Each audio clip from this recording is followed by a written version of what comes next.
Hello and welcome to another short video on peritonitis.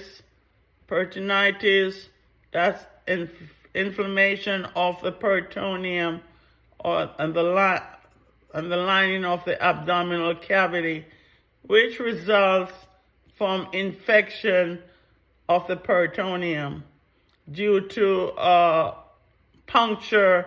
It could be surgery or patient sustained trauma.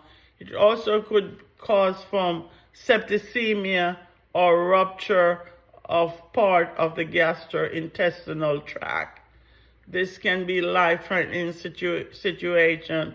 Patient needs to be in the critical care unit. What are the manifestations of peritonitis? It is very, very painful. Patient experience rigid board-like abdomen. Okay, rigid board-like abdomen is the hallmark sign for peritonitis. Patient also will become nauseated, vomits. They will experience tachycardia and febrile. They also will experience rebound abdominal tenderness. So what are the nursing interventions? You want to position the patient in a Fowler's or semi-Fowler's position. Also to ensure that the patient has a nasogastric tube to low intermittent suctioning, oxygen wall suctioning also. You want to monitor fluid and electrolytes. You want to give the patient antibiotic as prescribed. What are the therapeutic procedures for peritonitis? They will do exploratory surgery as needed based on the client's condition. Okay, so let's talk also about intestinal obstruction. It could be a partial or it could be a complete blockage of intestinal content that can be results in mechanical obstruction. For example, adhesions or tumors or volvulus, like twisting of the intestine. It could also due to neurogenic, such as patient has paralytic ileus, or vascular, such as mesenteric artery occlusion. What's the etiology, the cause? Any disorder that causes mechanical or functional intestinal obstruction. And there are contributing factors.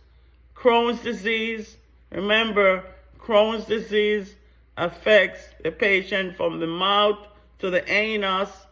Patient could be getting radiation therapy. Fecal impaction could cause an obstruction also. Carcinomas, tumors, surgical procedures, could be a transplant that went wrong. Narcotics, hypokalemia, low potassium, or diverticulitis, inflammation of the diverticulum. What are some manifestations? Inability to pass flatus.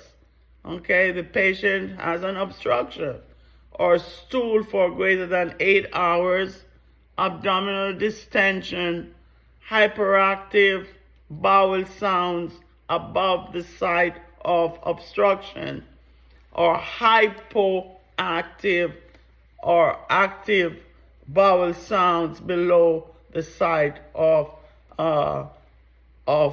obstruction. So if you want to do a comparison obstruction in the event that question came on your NCLEX examination, comparing small bowel obstruction versus large bowel obstruction. So for the small bowel obstruction, it's sporadic. Patient will have experience colicky pain, visible peritonitis wave when you observe or you inspect the abdomen, perfused projectile vomitus with fecal odor. Vomiting relieves pain. That is the small bowel obstruction. And in contrast, your large bowel or your large intestine obstruction, they will have diffuse and constant pain, significant abdominal distension, infrequent vomiting, leakage of fecal fluid around the impaction. This patient needs lots of care and support, collaborative care. Patient nursing intervention, you're going to ensure that patient maintain an NPO status. You want to assess bowel sounds. Remember, when you're assessing bowel sounds, you got to assess all 4 quadrants, at least 4 minutes per quadrant. You want to ensure the IV fluid is going.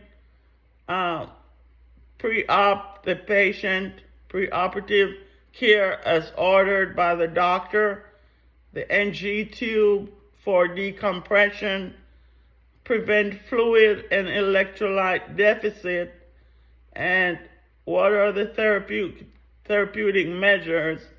Endoscopy, CAT scan, abdominal x-rays, surgical intervention to remove obstruction and resection.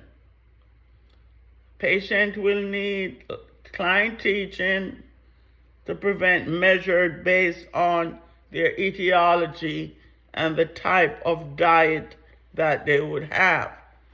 Thank you for watching this short video. Hope it be beneficial in the preparation of your State Board of Nursing review. Please like, share, subscribe to help the channel grow. Thank you and see you in another video.